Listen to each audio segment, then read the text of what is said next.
Hmm. So I'm wrong? Trying to make sure it shows up on my YouTube channel, but I Right. might have opened the wrong one. I'm not sure. I gotta check.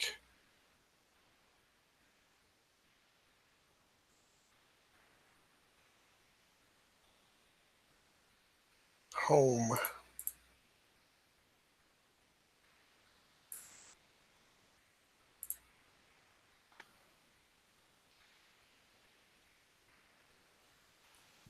All right, yeah, that's working now. Okay. Awesome.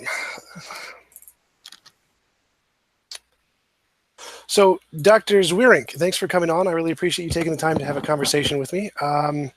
Your specialty is in astrophysics, is that correct? That is correct. I am an astrophysicist. I do high energy astrophysics type stuff. So my research is in like gamma rays and dark matter, but also just like reading a lot about how the universe works. So Cool. I received both of your books. Thank you. I really enjoyed the Who's Afraid of the Multiverse. I think that was really well written. Most books I think are really tedious and go into way too much detail, but I really enjoyed that book. It was short and sweet.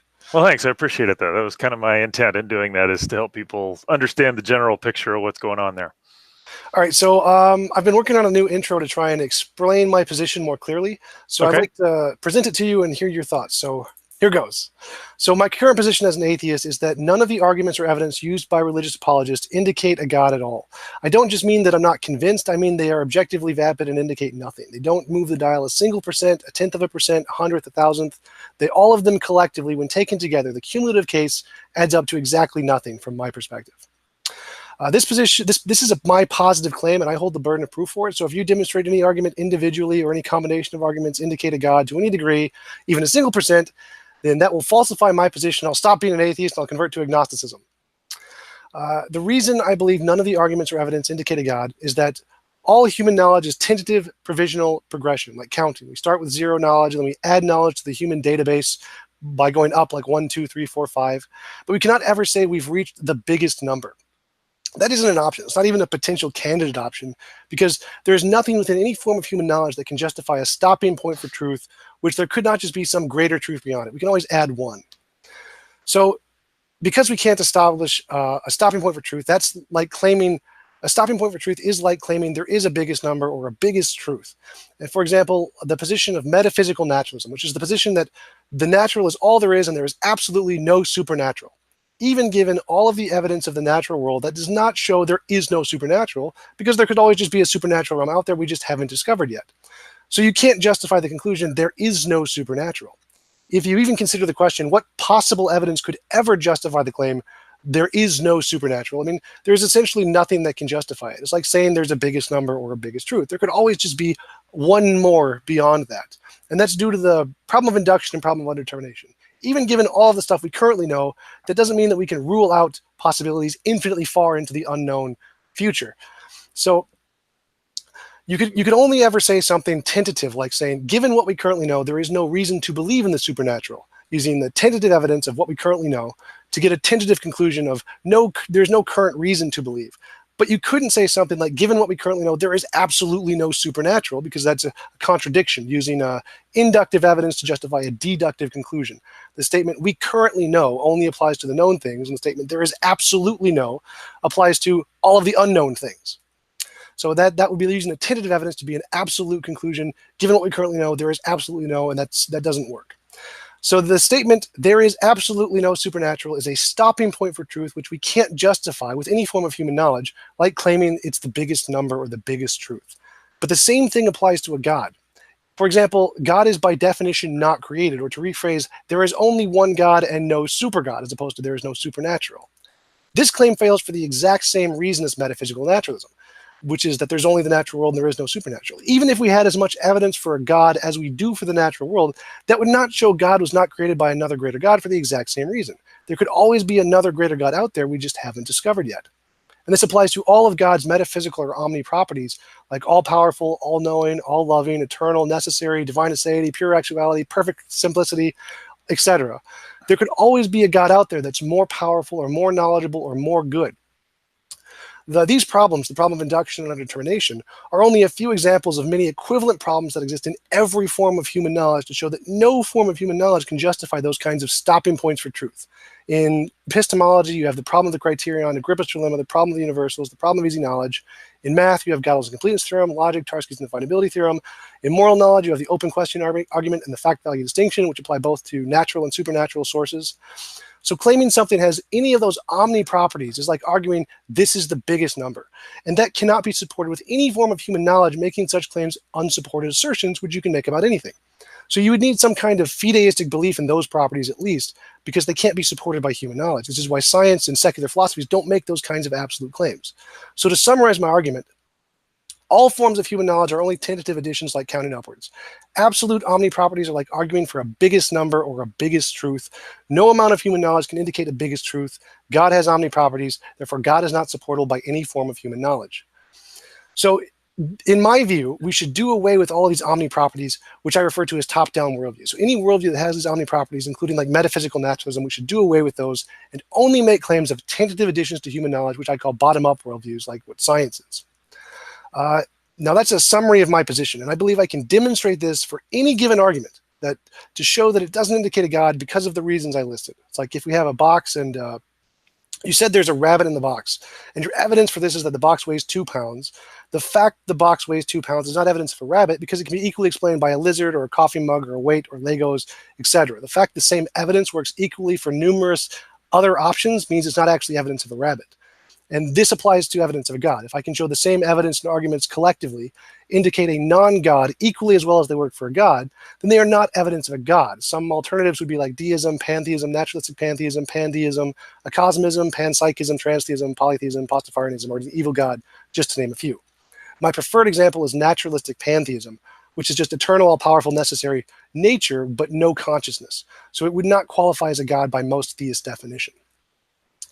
Because of the philosophical problems listed earlier, any omni property that cannot be supported by human knowledge is just an unsupported assertion, which I can also make about naturalistic pantheism. So I can call it eternal, all-powerful, necessary, etc. And these properties are de facto infinite. So when you add them to an explanation, it allows you to do an infinite amount of ad hoc reasoning to make it seem like it has explanatory power, but it really doesn't because the same method can work for any of these alternative explanations. So if you have something with an omni power, you can fit all of the finite amount of human knowledge into it and explain all of the human knowledge by using this explanation that has this omni property.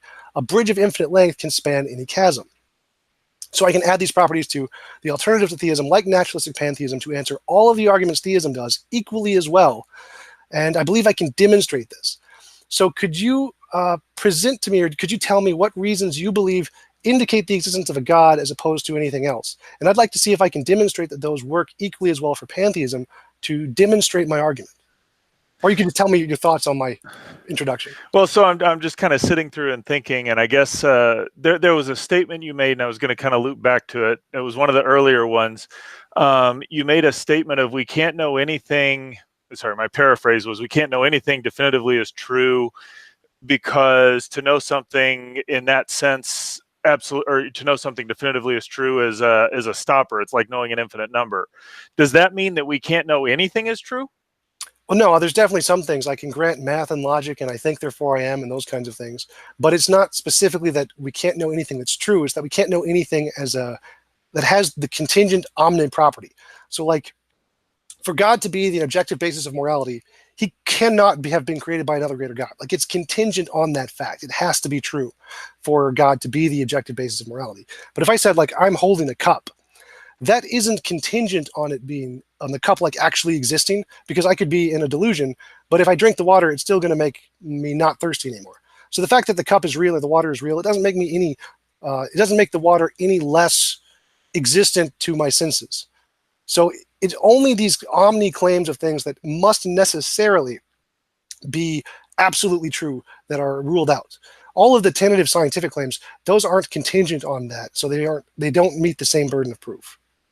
I guess I'm trying to wrestle with what the difference is, or and this is a place where probably a little bit of lack of philosophical formal training on mine makes it a little bit more challenging. But I mean, I guess I largely agree that most everything we know tentatively. I mean, there's always a possibility we're wrong. In fact, one of the things that's funny from a scientific perspective is that you can always come up with another explanation for what you're doing. And so just as a process of doing science, I never have that, oh, we've got the final explanation, because there's always another explanation. In fact, that's one of the problems of using a multiverse in the scientific arena, is that if you're not careful how you do that, you end up saying there are infinite amount of explanations. And so how do you really know this particular explanation you're giving is the correct one? Or how do you have any confidence? And, just kind of a dumb example. I remember when I was in college, we had, these little experiments, tracks moving, or cart moving back and forth on a track, making little tick marks. And we had one that was just in the wrong place. And so, had a question in there, what's your source of errors? And so my partner and I, being a little arrogant, or not arrogant, but snarky as a college freshman, said, well, I was a passing black hole. Well, in all likelihood, that's not the explanation. But in the multiverse, that probably was somewhere. So how do I know that is? And that, it becomes problematic trying to get at solutions if you allow everything to happen. So there is just kind of this practical measure, though, is that as a scientist, we do have this capacity to say, what's the most likely explanation? And I guess where I wonder in your framework, or what you're talking about here, is why is a God, an omni-type God, why can I not include that as a possible explanation, even though I may not have definitive grounding of whether that being exists or not? Because to me, that, or to say otherwise, seems to limit, if this God is who he indeed says he is this omni being, that in some sense is limiting his capacity to communicate to me. And that seems inconsistent with that God being the omni being that he is. Right, I agree with everything you said there. So my position is that when you add these omni properties, it's just like adding in the multiverse. And you can just say, it was just like a passing black hole. And to me, that is has equal explanatory power as a God, because they both have those infinites which can be used to explain just absolutely anything, which is why science is limited to that tentative progression of knowledge, of adding combinations of stuff that we can verify. Because if you add those absolute infinites, it's like adding in the multiverse, we can just explain anything. Yes and no, because, and again, there's any specific example you kind of have to explore, but there are explanations we can say are far less likely because of what we've measured. And there are explanations that are far more likely because of what we've measured. And one of the things, I don't know that I could ever put forth an evidence that would convince you, but I know there are things that, as I look at all the evidence, say, okay, yeah, God is the most likely explanation. One of those is that when I look at Scripture, I find it describes a lot of what we find in the world. Now, that's not saying that Scripture describes everything we see in the world, but there are a couple of key places where Scripture says, hey, this is the way things were, and we go out and we measure it, and we find it to match that. And there are other religious texts that give different accounts. And so that would be a way of discriminating between those, for example. Right, but that wouldn't tell us anything about the omni properties. That doesn't justify that there is an all-powerful being, even if the Bible gave an accurate account of history, which I don't agree it does. But so again, I guess I'm looking at this from a scientific training. It's like, there are things about general relativity, for example, that it makes a whole bunch of claims that in some sense are untestable and that we may never be able to test. They're just outside our capacity to test, or at least our ability to even conceive how to test. But what we can do is go and say, all right, if general relativity says this and we measure this, if we do that enough, it kind of says, all right, the places where I can test it gives me enough confidence to give me credence to believe those things that I can't test are actually true. Black holes are one of those. The reality of it is we can't ever measure an actual black hole, but especially 100 years ago when it was first proposed, people recognized, hey, general relativity points to black holes. They didn't say, well, black holes can't possibly exist or we can't know anything about those, so we just have to throw general relativity out. What they did was said, is there a way we can investigate whether this accurately reflects the world in which we live? And the more confidence we had in the things that we did measure, the more it gave us confidence in those things that we couldn't measure, that they were actually there. Right, and that's kind of what I would propose with the Bible in terms of how it describes the world. Right, I totally agree. But here's the problem with that is that if we look at the natural world, like all of the evidence we have of the natural world doesn't justify the conclusion there is no supernatural. So that kind of a claim is a different kind of a claim if you're adding that omni stopping point property. It's totally reasonable to Wait, extend wait a on. second. Can you go back and say what you said there? Because I didn't follow the statement you made. So in my introduction, I said it's unreasonable. You can't justify the claim there is no supernatural, metaphysical Right. naturalism. Even given all of the evidence of the natural world, that doesn't increase our confidence there is no supernatural. It just says we have reason to believe in the natural and we only have reason to believe in the natural. But it doesn't justify the conclusion there is no supernatural. That's a different kind of a claim. You're going beyond the known into the unknown and saying there is no this. And so when you do that when you add omni properties, stopping points for truth, you're making that kind of there is no this. Can you back up? Why are those stopping points for truth? Because I guess the way I would envision God's all-knowing or all-powerful, let's just say is all-knowing. It means that there's nothing that can be known that God doesn't know. But that doesn't mean that there's a limit to what can be known. Oh, right. So I'm saying, like you're saying, there cannot be another God that knows more than God. Okay. So that would be like saying there cannot be a supernatural that is beyond the natural. Okay. So it would be unreasonable. Why are those the same things? Because you can talk about we could decide whether that's right or wrong, but it's still not clear to me why I can't proffer evidence that says this type of being is the best explanation for things and have some way to test that against other descriptions. I can't exhaustively test everything because that would require godlike knowledge, if you will. But it's not clear to me why I can't do those things. Why I can't have that be in the discussion of whether this is a good explanation or a reasonable explanation, at least. Well, it's because like what you mentioned earlier, when you have the multiverse and you can explain literally everything and just say, it was a passing black hole, then there's no way to indicate that as the best explanation because there's nothing that could be there that could indicate it's not the explanation because it can explain literally everything. So this is an instance where, again, I would go back and I would point at Scripture. I think one of the things that Scripture pretty convincingly talks about is that there's a beginning to our universe. And throughout the history of science, we've obviously envisioned different ways that the universe could be, many of which don't have a beginning. And so that is a place, and I agree, we're going to be tentative in our knowledge on that, but where we can say, is there a beginning or not? Or at least, what does the evidence point to? And if it points to a beginning, that says, okay, given that this is one of those things that could have been other, we could argue that says that's a piece in favor of. I don't think it's definitive or it mandates the conclusion, but it certainly says, yeah, this is still in the class of reasonable explanations where other ones are out. The cosmological argument is a great example. I love it. So when we talk about a beginning in physics, we're talking about a beginning of our known space and our known time, but we're not talking about a beginning of all possible space and all possible time. It's the distinction between that tentative stuff of science and those absolute claims. If you're making an absolute claim that there is an absolute beginning to all space and all time, physics can't justify that. What physics can justify is that there is a beginning to the space and time as represented in general and special relativity. But that doesn't include all time, because there's things like Hawking's imaginary time or the two-time physics of Itzel bars. There are other possible times, and there's an emergent space-time from Sean Carroll and Nima Arkani Hamad, where space and time emerge from more fundamental natural properties. Right. So the fact that our universe has a beginning does not justify the conclusion all things had a beginning. Those are two separate things. It's like equivocation. We're using one word to mean two different things. So because there's two aspects you could have a beginning. One is that our universe began to exist, and that could be kind of phenomenological, if you will. And then two, there's an ultimate beginning. So there are two distinct definitions there. That seems straightforward. I guess the question the thing I would say though is that, when you look through, at least through a lot of the history of how people have thought about things, there are lots of people who said, no, there is no beginning, or there's cyclical beginnings, or there are linear beginnings to things. And the fact that what we measure seems to indicate, or seems consistent with a linear beginning, leaving aside the question of whether it's an ultimate beginning, that does count in favor of, okay, Scripture gives a reasonable description of things. Does it not?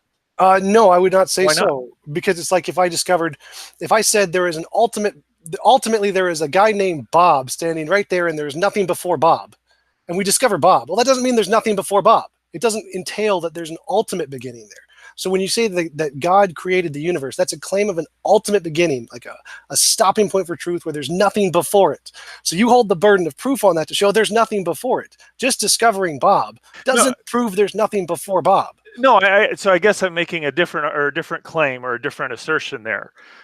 Is that in the same way I can never exhaustively test general relativity and say, yes, it's the ultimate truth for how the universe behaves.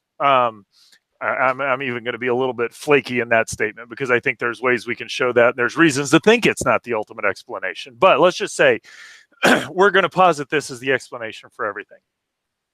Then I can go in and say, given what I know of general relativity, what could I go out and measure? And to the extent I go out and measure that, especially where that's in distinction from what other models of the ultimate, or saying the other thing, that does provide some measure of saying this is a better explanation than this one.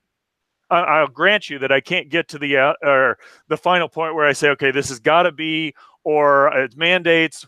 And an even better explanation becomes a little fuzzy because I just find that different people find different things compelling. And so what does better mean to different people? So that's a little bit subjective, if you will. But if I can go through and test things and it says, okay, if general relativity says sunlight ought to bend around massive objects and I find a measurement of that during the eclipse, you say, okay, there's something here. Let's keep looking into this. And if I find that it predicts that there are, pulsars rotate in a certain way and give off gravitational radiation, and I find that their periods decay at a certain amount of time, it says, okay, that also. And so I can do that, and I can build up my confidence, not that this is the final explanation, but it is certainly a pretty good explanation thus far. And in those areas where I can't test it, I can have some measure of confidence that those things exist. So if I can look at Scripture and it talks about there being a beginning to our universe, and I go look and I measure and I find something that seems to indicate that, even tentatively, and if I find that it describes an earth that starts out hostile to life and covered in darkness, that's another piece, and so I'm positing that I could build up a case that says, okay, I'm not giving you the final thing that it's compelling, it mandates you to listen to this, but it does say, this matches what I know, it's reasonable to believe this is true. Right. So I would take issue with what you said when you said if you posit general relativity as an ultimate explanation of everything. Let's say we did that. Let's say we posited general relativity as an explanation of everything. We have lots of confirming data of general relativity, like you mentioned, the curvature of light around the sun, gravitational waves, the retrograde orbit of Mars. Now, is it reasonable to rule out God and say, well, nope, there's no God, because we can posit this as the ultimate explanation. We no longer, and this has good evidence. So we have good reason to believe there isn't a God because all of this support of general relativity. But the distinction there is that where the analogy is that general relativity says general relativity is not a person, but it makes the claim basically that it can describe the dynamics of the universe. And so I go out and I ask the question, does it measure the dynamics of the universe? I'm kind of making a claim that the Bible claims to be God's revelation to us about how we live, who He is, and how we relate to Him. And it makes statements that we can measure scientifically. It makes statements that we can measure historically. It makes statements that we can measure from how people behave. And to the extent those match up with what we see, that gives me credence to think that maybe this is an accurate description of God's revelation to me. And so even though I couldn't actually test God in the same sense I could test general relativity, to the extent that I see it matches reality, what I can measure, that gives me credence to think that what it says about Him that I can't measure is also true. Well, right. So that's where I would claim that there's a problem there. Because if I say general relativity states that there is no God, if general relativity is true, there's no God. Even if we verify everything about general relativity or metaphysical naturalism says there is no supernatural. Even if we verify everything about the natural world, that doesn't justify the claim there is no supernatural. You can't claim that. It's only reasonable to say we have no reason to believe it for the time being. That's perfectly fine. But it would not be reasonable to believe, given what we currently know, there is absolutely no supernatural. There's a contradiction in those terms. And that same contradiction seems to exist when you say, given what we currently know, it indicates there is an all-powerful being for the same exact reason. I guess I would say this, though, that if naturalism was an inherent part of general relativity, that it was there in exclusion of God, and general relativity actually made the claim that there is no God and we were tested all, then if that was a fundamental part of it, then yes, to the extent we measure general relativity, that would be a logical conclusion. Now, I would disagree that that's what general relativity entails, because general relativity is trying to describe the dynamics of the universe. And while I will agree with you that even as extensively as we've tested general relativity and we've never found a flaw in it, I personally think it's an inadequate theory. It's not the ultimate explanation for the dynamics of the universe. Right, because we have quantum mechanics and there's a contradiction there, and we haven't well, it's not a contradiction. It's that general relativity is not a quantum theory, and we think quantum is more fundamental. But so that's what's going on there. But what I can do is, if I can go in and make measurements where general relativity says X, and I measure Y and Z and Q, I can say, this is not the correct explanation. And I guess what I would say is that I find it remarkable at this point that, given what the Bible has say, what it talks about, the expanse in which it talks about things, that it is, for the Bible to be correct, God must exist. There is that tighter correlation there, given the claims that is made in there. That wait, what do you mean? Sorry, if the Bible's true, God necessarily exists. Well, I mean, because the Bible says God exists, so that would have to be the case. But for example, we could say that the world was created 5 minutes ago by evil aliens who created the Bible, and everything in the Bible is true insofar as the aliens made it that way in this universe, but there's still no God. And I guess I will grant you, I can always come up with something to explain that. And I don't know what we do with that, except I know as a scientist, at some level, we have to get down and say, all right, let's measure things the best we can and recognize that our knowledge is tentative. But right. So I guess I don't see why. I mean, there's lots of things that I can measure and be tentative. And even though they're very expansive and broad things, I can say, you know what, it's still reasonable to say this is the right conclusion. Right. So if we imagine Einstein wrote into general relativity that there is no God, he said a part of this theory is metaphysical naturalism. And so if I'm right about the curvature of light and the retrograde orbit of Mars and the gravitational waves, well, then there's no God. I mean, I would like to know how would you address that? You probably wouldn't accept it. You'd probably say, well, clearly this doesn't entail there is no God. That's something way beyond the scope of what this theory can demonstrate. So it wouldn't justify that conclusion, even if everything else is justified, wouldn't you? Wouldn't you object in that way? Well, so and in part, I would object because we're talking about the dynamics there. It's the conclusion of whether God exists and how the dynamics of the universe are not intimately coupled to one another. And I think you're hard pressed to get the existence of God and what Scripture says being decoupled from one another. So I think there is a difference there. I guess what I find is that, and I'll just make the statement again, is that I found that as I've investigated what the Bible has to say about things, that it matches how the universe behaves in a remarkable way, and especially in that it's said some things that we did not know for many years, or when they were written, we did not know whether they were true or not. And the fact that we've gone back and measured them and found them to be correct is remarkable in my assessment. And so, and it makes some rather remarkable claims that kind of defy a naturalistic explanation. I think the resurrection of Christ is one of those that, not that you can't find ways to explain all the data in there, but there is some data in the Bible about what is claimed to be there. And one very good, prominent explanation of that is that, lo and behold, Christ did rise from the dead. And, if that did, that's a pretty remarkable thing. So if what the Bible said was true historically, then I would grant that as evidence that there was a designer and there was something called Yahweh who designed it. But I wouldn't grant those omni properties for the same reason that even though everything about general relativity and metaphysical naturalism has been discovered to be correct so far, I don't grant metaphysical naturalism that there is no supernatural.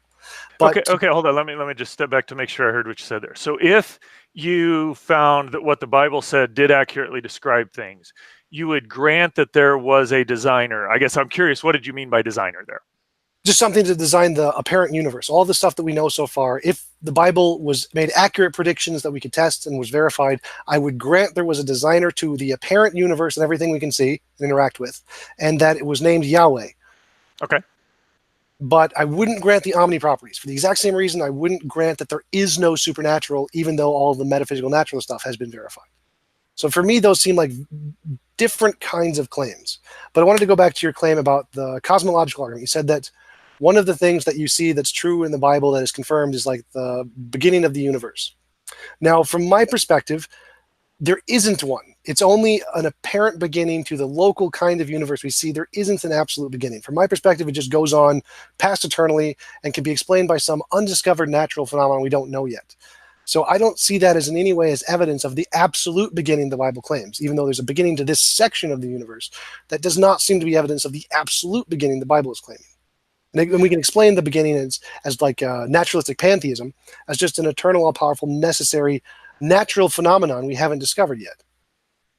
So you've got, again, you're going to, as you sample different physicists and cosmologists, you're going to find different people in that area have different explanations for what they think is good and bad, or what works well and what's not. I do know this, that there are very prominent cosmologists who understand how all this works. And they say that, yeah, there is something like a beginning to all of the physical existence. There are others who say, and there are some theorems you can say that that's the case, especially if some sort of inflationary cosmology is correct. There are others who say, well, I know I got those theorems, and there are ways to get around those theorems, and so I can posit something that's eternal, that doesn't have a beginning to it. And so, again, I think there is a discussion of, is the beginning we're talking about, is that a phenomenological kind of local thing, or is it an ultimate beginning? I think clearly the phenomenological seems to be correct. I'm inclined to think the fundamental, or that's not the right term. I'm drawing a blank on the term we were using for that, but the absolute beginning. There we go. I'm inclined to think that is correct, but I do find it interesting that throughout the history of the last 100 years, as we've been talking about this, that numerous times scientists have said, oh, we can get around a beginning. And it seems like the data of the universe keeps driving them back to that. I don't know what the answer is going to be with quantum gravity. And I do acknowledge that lacking a theory of quantum gravity, we don't have, at least we're aware that we don't have the correct theory to answer that. It may be even with the quantum theory of gravity, that may not give us the answer.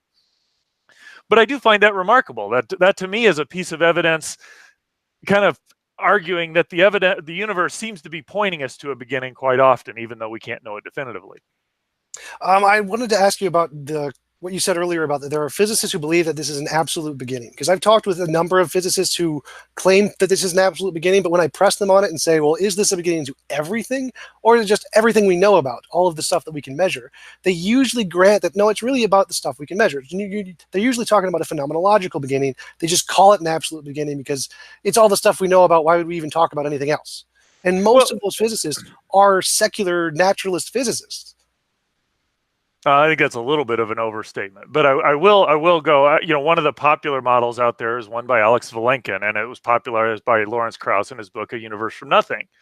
That is like, if we start today, we've got a bunch of space-time, matter, and energy, and if you go back, you eventually get into this inflationary epoch, and you go back even further, and you can fluctuate false vacuum into existence, but eventually. And what this means is a little fuzzy in my mind, because you say eventually we get to a place where there's no space, time, matter, and energy. But if you don't have time, how do you make that assessment? But these types of models are saying, yeah, there is not. It's not just. I mean, I guess if you want to call space, time, matter, and energy, that seems to be kind of a complete description of all the natural stuff, if you will. That seems to be a pretty close to an absolute or a fundamental beginning. Again, granted that there's always a possibility of stuff we don't know. I would say even in that, from a Christian perspective, it does include the spiritual realm. And so there's other stuff beyond that. But, so I would argue that the Bible is arguing for a beginning to the physical realm, though. And so that would match what I'm talking about there.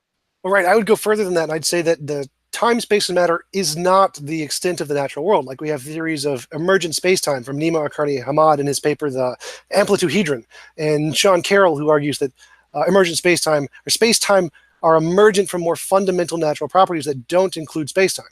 So I could say that even given the beginning to all space, time, and matter, that isn't an absolute beginning. That's still a phenomenological beginning. And everything in science could only indicate a phenomenological beginning.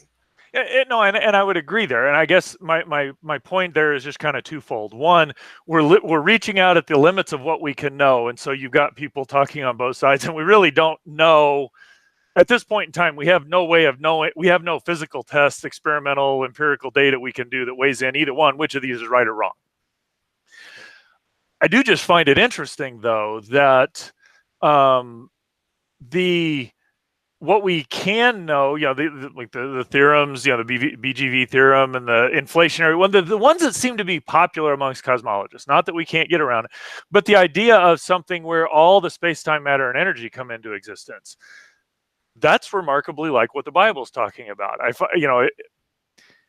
find that a remarkable coincidence if it is just a coincidence and God doesn't exist. That the prevailing explanation or the popular explanation aligns with what biblical authors said thousands of years ago before they really had an idea what that even meant. Well, I mean, there's only two options there. Either it had a beginning or it didn't have a beginning. So they kind of had a 50-50 on that one. And some religions went both ways. So I'm not really impressed by that prediction particularly. I think you can make an argument that to argue that it's 50-50 is kind of a modern view. You look throughout I think if you survey throughout the history of thought about things, that you get a lot more complicated view of how things are. And the one, we in Western society, what the Bible has to say, or Judeo-Christian, the Judeo-Christian basis kind of makes it very natural to think in that. So I think Moses did a pretty good job of changing the way Western thought about that. So. Could you expand on that a little bit? Because as far as I know, those are the only two options. I don't know of a third option there. Well, you can have cyclic time. You can have infinite time. The idea that there's a beginning to everything that is the space, the time, the matter, and energy. Because you can have a beginning to just all the people around, or you can have a beginning to all the people and all the stuff it interacts with. But the idea that there's a beginning to space and time and matter and energy, that is a little bit more esoteric of a concept that we're comfortable with now, but I'm not so sure people would have been thousands of years ago. Well, I definitely know of several religions who have that viewpoint. It didn't originate with Christianity. It came from several other religions. Like there was Gilgamesh, Epic of Gilgamesh, who had, I think, a beginning as well. And Zoroastrianism was the first monotheism. I'm not claiming that Christianity is the only one that says that. I'm just saying the idea that that's obvious and you only have one of two choices. It seems like there are more than just two choices in there. So it is a little bit more remarkable in that sense. Well, the ones you listed, like the cyclic universe and the infinite past, those would both be in the not created section. I don't really see how those create a third option. I don't follow what you're saying there. So everything, either the universe had a beginning or it did not have a beginning. If it was cyclic, that means it didn't have a beginning. It went on for the past eternally. And if it was just, you said the infinite time one, that's also it didn't have a beginning, just went on to the past eternally. So I guess the distinction I was making is that you can have things where the people are cyclic, or the people are created, and so the stuff is just always there, and the people are formed, which seems to be kind of akin to the Gilgamesh type epic. You've got the ones where all the space and all the people and all the stuff are created. That seems to be the most natural one in my assessment. But the idea that space and time and matter and energy, all of that is created, that seems a little bit more esoteric. Well, although very common for us to think about. I'm just saying you can have different aspects of that created, and given how fundamental time is to the way we think about things, the idea that that's created is somewhat remarkable. Well, I don't see how that's different from Christianity, because in Christianity you still have the heaven and the angels and Lucifer, the right-hand angel who got cast out of heaven, and all of this stuff going on, which still seems like it would qualify as in some kind of space and time in some way. So I don't see how that's not the way the Bible describes it, because that happens in the spiritual realm, which time is a part of our physical realm, not a part of the spiritual realm. And so they do have some capacity to interact, but they are different. Well, does the Bible make that distinction? Because I think that's more of like a modern interpretation. Does the Bible make that distinction? Well, I know throughout time, or throughout Christian thought, the dominant position is that God exists in the infinite now, that he's timeless. And so the idea that time is a created quantity, in fact, Augustine, who Alex Vilenkin references, is the one who kind of articulates that idea that time is created, or he's at least one that has done that. And so, and as I think Christians, the physical and the spiritual realm, that's kind of a debate that was going back at least till the time of Jesus, because that was people who are saying, oh, he was only spiritual, he wasn't physical, he was physical, not spiritual. So that has a pretty long history in Christianity. So I don't think those two things are just recent additions. Well, I consider Aquinas pretty recent because he was only like the 12 to 1400s or something. No, I was talking Augustine. Augustine was, I think, 300 or 400 BC, or okay, 300 or 400 AD. So that does seem to be an additional. That doesn't seem to be intrinsic in the Bible anywhere, where it specifically states time is of the natural and there is no time in the supernatural, as far as I know. But these are the people who are sitting and reading the Bible and saying, what does it mean? And this is what they come to. I mean,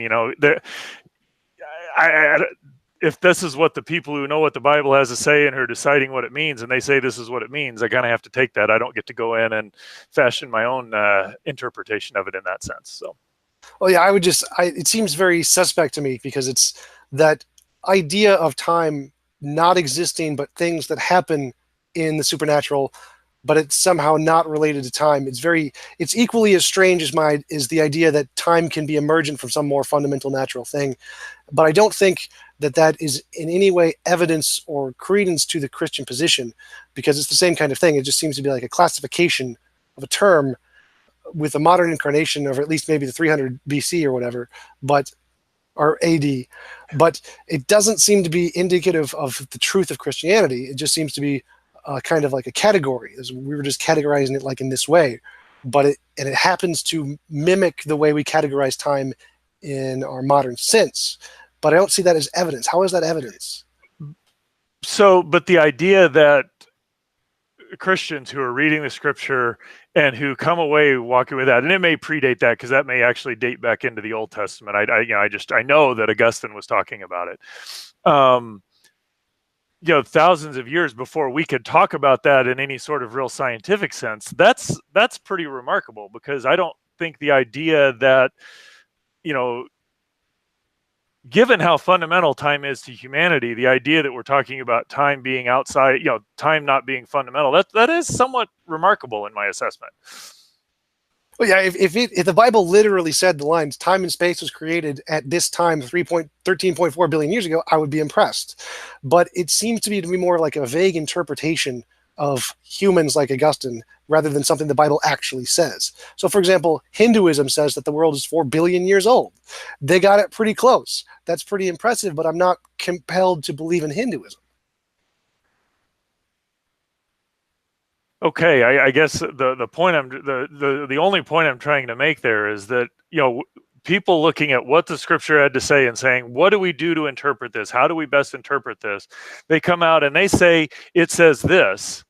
And then 1600 years later, we're actually making measurements, and some of our best prevailing theories are corroborative with that. I find that a pretty remarkable thing, because it could have been very different. It could have been that we find that there's no past boundary to the universe in any sort of sense, or we could have found that the best explanation is time is eternal, or any number of things. And so, again, it's not that this settles the case, but that does seem to be somewhat remarkable, and counts as a piece of evidence in favor of Christianity at least having something worth thinking about more. So would you count the prediction that the world is 4 billion years old as evidence for Hinduism? If that's what it predicts, the fact that it's within a factor of 3, that's I think that's kind of remarkable too. Yes. I mean, it's the Earth part, because the Earth is like 4.8 billion or something. 4.6, yeah. So yeah, they got really close on that one. Okay. But for me, it just seems like it was just kind of a guess and they happened to be right. Like, I would be more impressed if you could make extremely precise predictions, and that's a pretty precise prediction. 4 billion. But there's a difference there, because I don't know. I haven't studied the Hindu scripture, so I don't know where that 4 billion number comes from. But the idea of the universe being created and space and time being created flows out of fundamental theological ideas. It's not just well, how could we make something that we could, that might be right or wrong. It's kind of endemic to what Christianity has to say. So again, I don't know, maybe the 4 billion years that comes out of Hinduism has that same sort of intimate tie, that it flows out of what has to be. But there is a distinction there, even in that sense, at least in my assessment. Well, I see the Christian one as less compelling, because that's just, from my perspective, I don't see it as something that flows out of Christianity. It just seems to be like an interpretation that's popular. I don't get that interpretation when I read it. How is it just an interpretation? Because if the universe is eternal in some sense, that is something that challenges the sovereignty of God, which that's been a pretty important foundational concept in Christianity for, the last 2 millennia. And so the idea that the universe has a beginning, which again, even predates going back to Moses, who was a couple thousand years, or 1,000 years at least prior to that, and, talked about in John, that seems to be something. There's a consistency throughout Scripture that talks about it. And it actually flows from the character of God as described in Scripture. And so it's not just a random guess or something that somebody threw out and said, well, maybe we're right or wrong here. It seems to flow out of who God is and how we relate to him and how he relates to the created realm. Well, from my interpretation, they don't really take a stance on time being part of the universe. They just see time as usually an expression or God sustaining things for most of Christian history. Time isn't like a physical part of the universe, and so they don't say time had a beginning. It's not even mentioned in the ideas, because it wasn't, I don't think, in the thought of the people of the time period writing the Bible. It wasn't even an idea to conceive of time in that way. So I don't interpret it to mean that. I interpret that to be a more modern interpolation of what it says. We're going to get into arguments here where I don't have the knowledge and the expertise. I just know a lot of the theologians I've talked to, that's pretty instrumental to what Christianity has to say. And you're throwing an interpretation out that might or might not be might be wrong or might be right, but it's in contradiction to what I understand theologians who studied Christianity for many years say. And so I'll just have to leave it at that. All right, that's fine. So from my perspective, the evidence of the universe having a beginning seems to work for anything. Like, everyone can make that argument. It's either the universe or a part of the universe, or part of, like, reality. Either reality had a beginning or it didn't have a beginning, and a part of reality had a beginning. So from any worldview, you can explain the universe having a beginning and say, well, it's either the whole natural universe or it's a part of the natural universe. It doesn't seem to be indicative of anything. It can support any religious idea, because we can still say, well, nope, even if our phenomenological universe had a beginning, there's still a past eternal something out there. So it doesn't seem to support Christianity, as far as I can tell.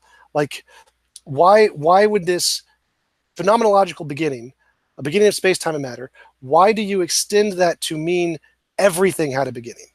Because just because we understand space, time, and matter and everything we interact with, why would that extend to be the absolute beginning? Where's the again? It flows out of the nature of God, because if there are other eternal things, you've got two eternal beings, and the two eternal beings will be in conflict. And so that, we Christians may be wrong on that, but that is what Christianity has said for millennia. So, all right, but I mean, like, of the physics, if we look at the physics, what about the physics indicates this is an absolute beginning? It's a Well, so again, I guess it depends on what you're talking about there, because, when you go to the start of the 1900s, when Einstein first proposed general relativity, the idea that space and time were dynamic was a radical idea. And that flows out and says, okay, if it's dynamic, it seems that there ought to be a beginning and an end. That actually contradicted what most scientists of the day thought. And so when Hubble found discovered the expansion of the universe about 15 years later, the natural implication of that was, okay, if it's expanding, that means there was probably a beginning. And you see throughout the 20th century numerous examples of people saying, okay, well, maybe there isn't really a beginning. And some of the ideas were kind of what you're talking about. It's like kind of maybe it looks like there's a beginning, but there really wasn't. So all of the stuff was in some really small ball, but that's nothing big. It was just kind of oscillating back and forth through there.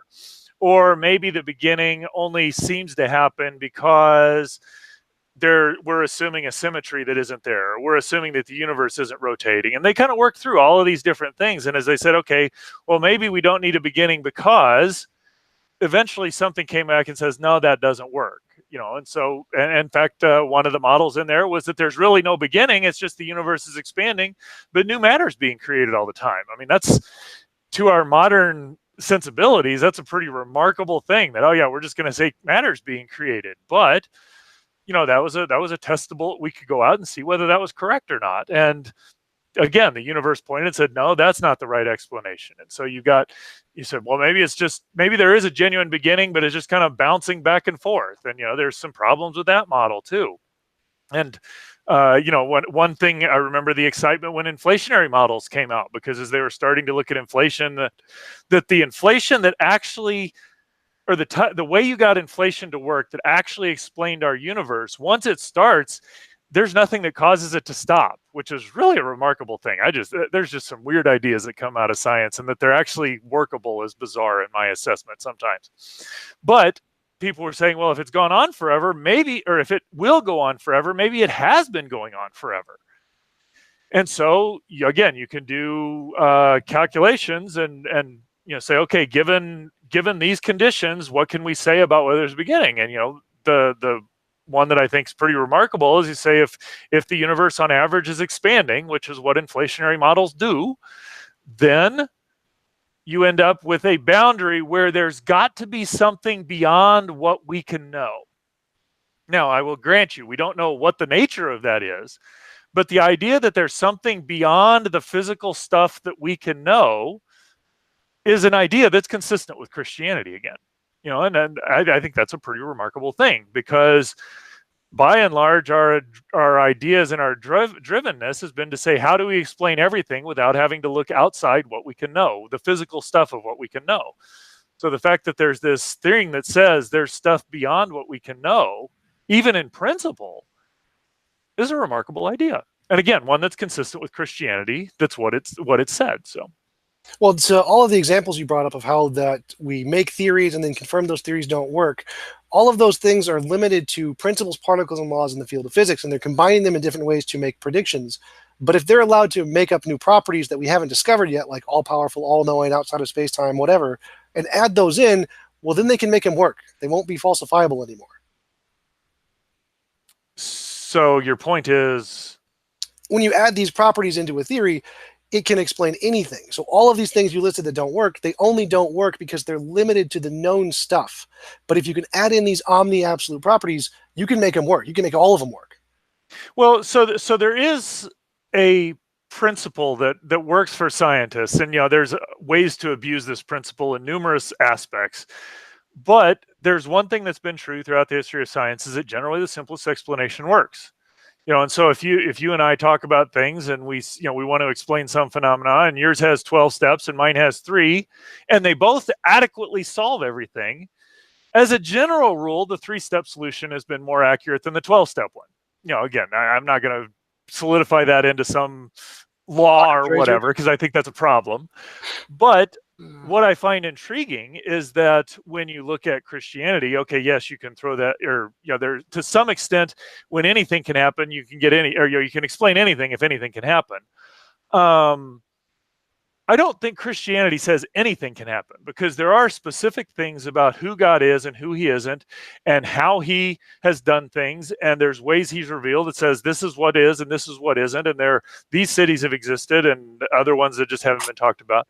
And so if we can go in and measure those things, and the fact that if Christianity is correct, it solves a number of problems in a relatively simple way, I do think that gives some credence to it. Right. So my critique there is that nothing about Christianity is simple. Like, an all-powerful being is now essentially more complicated than infinitely many multiverses, because it can create infinitely many multiverses. It has all-powerful. So it's like, so why is that? Because there are, like Max Tegmark would argue, that because I can write a set of equations that describes all the multiverse is actually simpler than a single universe. So why is a God who can create everything more complicated than one that's not all powerful? Well, it's like saying I have a TV that has 10,000 pixels on it and only one pixel lights up, and saying, well, the TV is simpler than the pixel. That doesn't work because the pixel is entailed in the TV. So if it has the power to create the thing, like ex nihilo, like in Max Tegmark's example, that's not ex nihilo, it's ex materia. He's materially rearranging things, and it can potentially do them in infinitely many ways abstractly, but he can't physically create them ex nihilo, because if you do that, then it would definitely not be simpler anymore. But no, I guess I wasn't arguing for Max Tegmark's definition of God, but his assertion was that the equations that describe the multiverse are simpler than the equations that describe the universe. And so the ensemble is actually simpler than any individual component of it, because to specify the individual component requires a great deal of complexity. To specify the entire ensemble is much simpler.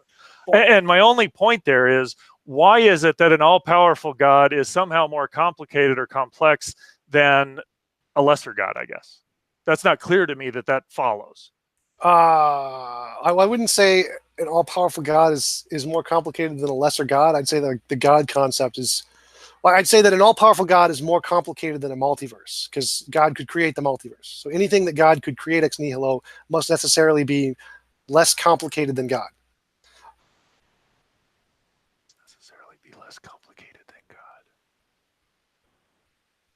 Well, we're going to branch into an area of philosophy that I can't talk, and so I don't think that's correct, but I'm not going to be able to argue it. So let's. All right. So about the fine tuning. So God has to be very fine tuned to create a universe like this one. He has to have his nature has to be one particular way out of an infinitely many possible ways it could be to create a life permitting universe, or a universe with moral beings or something like that.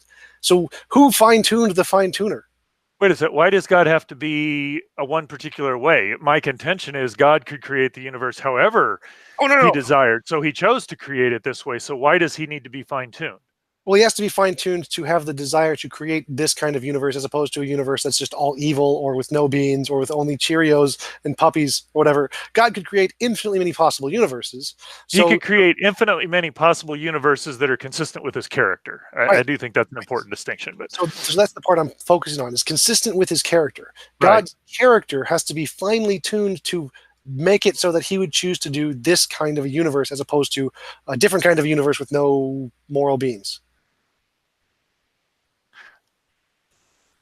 I am not so sure that's true for this, and I'm trying to think how to articulate why. It's that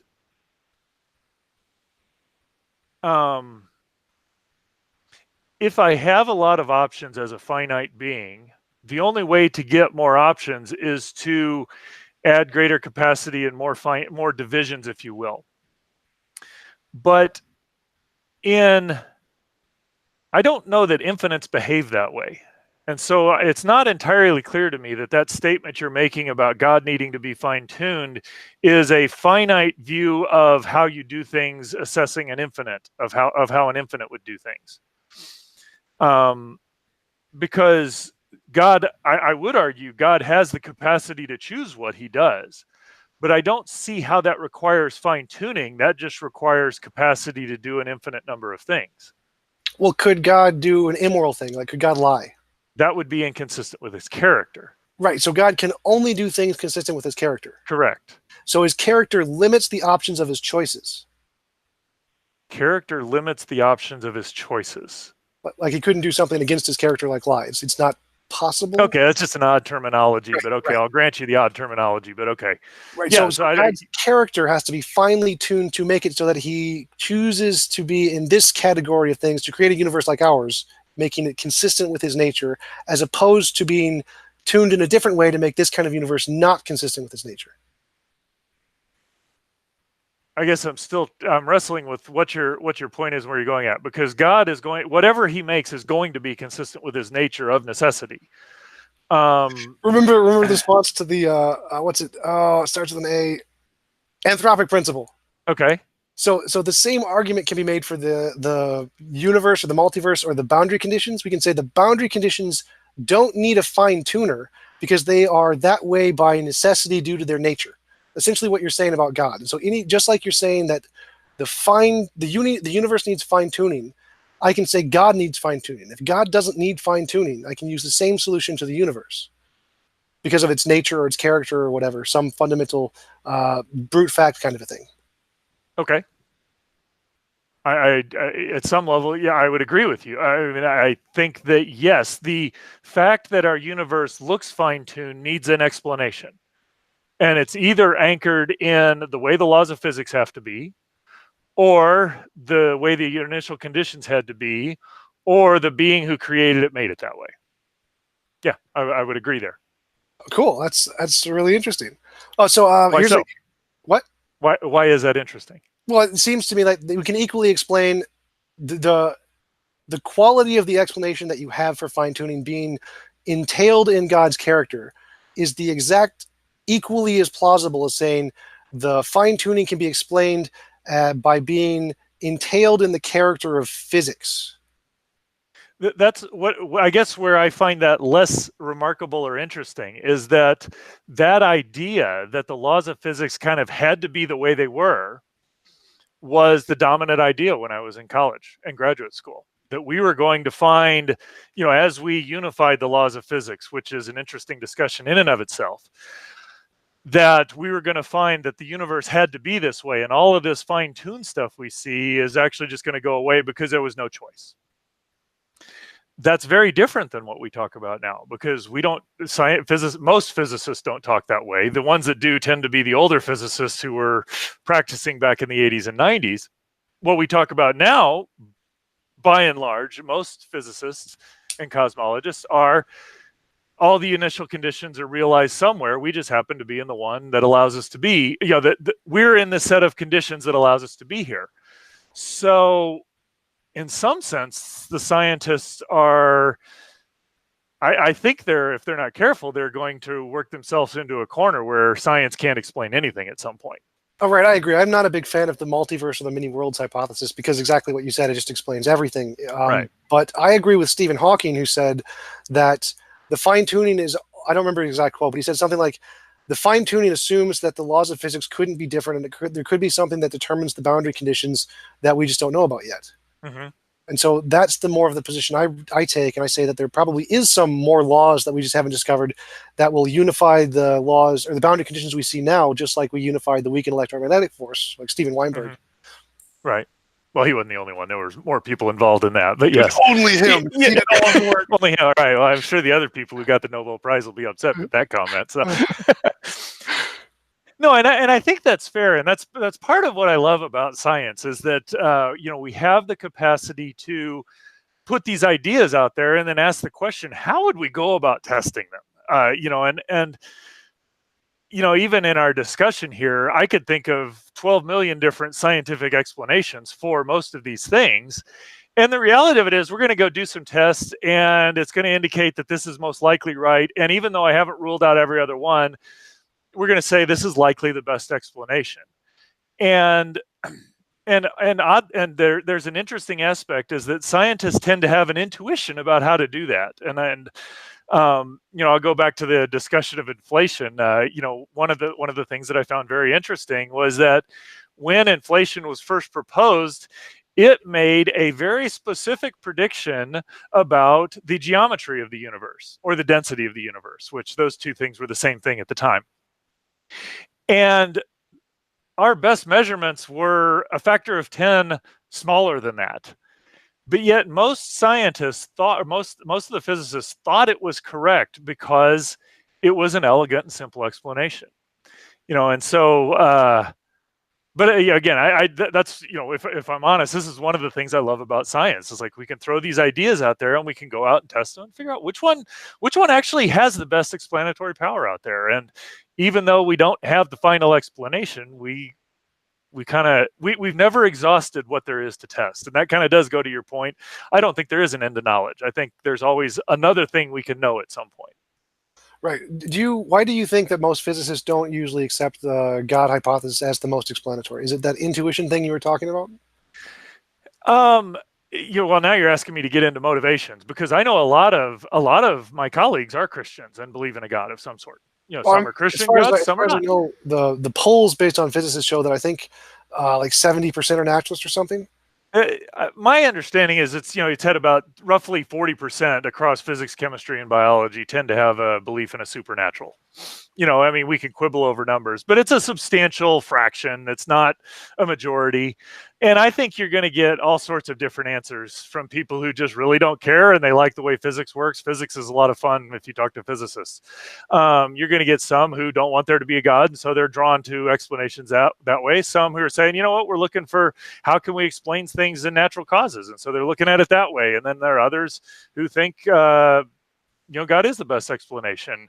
And so there's a spectrum of views in there, and to assess any given one, I have personally made it a choice to not assign motive to someone unless they've told me what their motive is. So That's reasonable. I totally accept that. So did anyone have any more comments or ideas about my introduction? Was it clear what I was arguing? Did it make sense? So if I were to paraphrase what you're saying, and I would say it's this, is that you've got this framework of saying that there are forever going to be limits on what we can know. We can never know anything definitively and exhaustively. And as a result, we need to make our statements and our conclusions ought to reflect that. And you go a little step further and to say there are certain things that are absolutes, like there is no God. Naturalism is all there is. I guess I'll say that's the terminology used. The natural is all there is. Or there's a God who's all powerful, that those are absolutes, that because of our limited nature, we should be very careful. And this is where I would disagree with you. I think we need to be careful about making statements out there. I think you would say we can't make statements out there. Right. Is that an accurate assessment? Yeah, that's really, really good. Okay. I'm glad you understood it. It's really helpful for me to hear that. Okay. So awesome. I have another debate coming up. So okay. I really enjoyed our conversation. Thanks for coming on. I would really love to talk with you again sometime. Good. No, I look forward to it. I have to say, I came in with a little bit of trepidation because your demeanor and what we're talking about, you're challenging, but your upfront demeanor on your YouTube comes across as, hey, I'm going to tell you you're an idiot for being a Christian.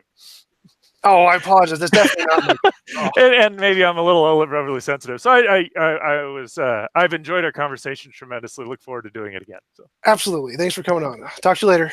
Goodbye. Bye.